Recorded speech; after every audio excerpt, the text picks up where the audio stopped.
ಅವರು ರಾಜೀನಾಮೆ ಅವಿಶ್ವಾಸ ನಿರ್ಣಯ ತಂದಿದ್ರು. ಅವಿಶ್ವಾಸ ನಿರ್ಣಯ ಮೊನ್ನೆ 22ನೇ ತಾರೀಕು MLA ತಂದವರು. ಅವಿಶ್ವಾಸ ನಿರ್ಣಯ ಕೊಟ್ಟೋದ್ರೆ ಕಾನೂನಿಗೆ ಏನೇನು ಮಾಡಬೇಕು ಅದನ್ನ ನಾವು ತೀರ್ಮಾನಕ್ಕಾಗುತ್ತೆ. ಈಗಾಗಲೇ ಮುಂದಿನ ಸೋಮವಾರ ಒಂದು ಸಭೆ ಕರೆದಿದ್ದೀವಿ. ಎಲ್ಲ ಕಳೆದು ಅಧ್ಯಕ್ಷರ ಮೇಲೆ ಕ್ರಮ ತಗೋಬೇಕು.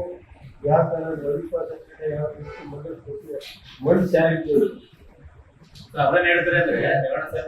ಕೊಟ್ಟರು ಇದಕ್ಕಂದ್ರೆ ಒಂದು ಸಮಾಜನ ಕೊಡಬೇಕು ಅಂತ ನಾವು ಕಾಪಾಡಬೇಕು. ಆ ಮನುಷ್ಯನಿಗೆ ಗೌರವ ಇಲ್ಲ.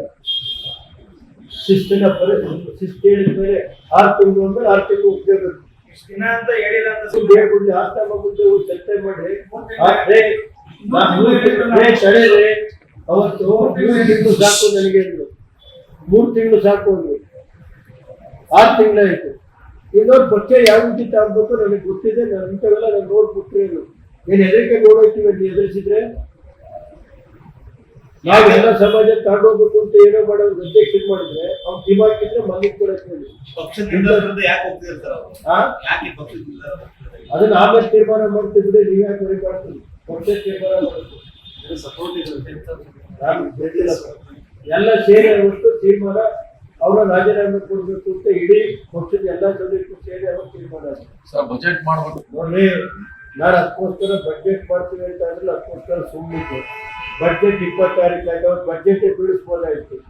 ಅವ್ರು ಗೌರವ ಹಾಳು ಮಾಡಬಾರ್ದು ಅಧ್ಯಕ್ಷ ಬಜೆಟ್ ಮಾಡಕ್ಕೆ ಅವಕಾಶ ಕೊಟ್ಟು ಅವ್ರು ಇದು ಮಾಡಲಿಲ್ಲ.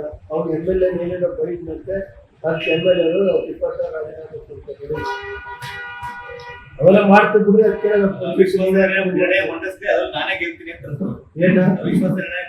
ಆಯ್ತು ಅದನ್ನ ಈಗ ಯಾಕ್ರೆ ಅವಿಶ್ವಾಸ ನಿರ್ಣಯ ಬಂದಾಗ ಅದನ್ನ ಮಾತು ಈಗ ಯಾಕ್ರೆ ಅದು ನೀವು ಪಾಪ ಅಷ್ಟೊಂದು ತಲೆ ಕೆಡಿಸಬೇಡಿ. ಹಂಗಂತ ಬರೀರಿ. ಅವ್ರು ಹೇಳಿದ್ರೆ ಎಲ್ಲಿ ಬರ್ತಿದ್ದೀರಿ? ಹೇಳಿಕೆ ಕೊಟ್ಟಿದ್ದಾರೆ.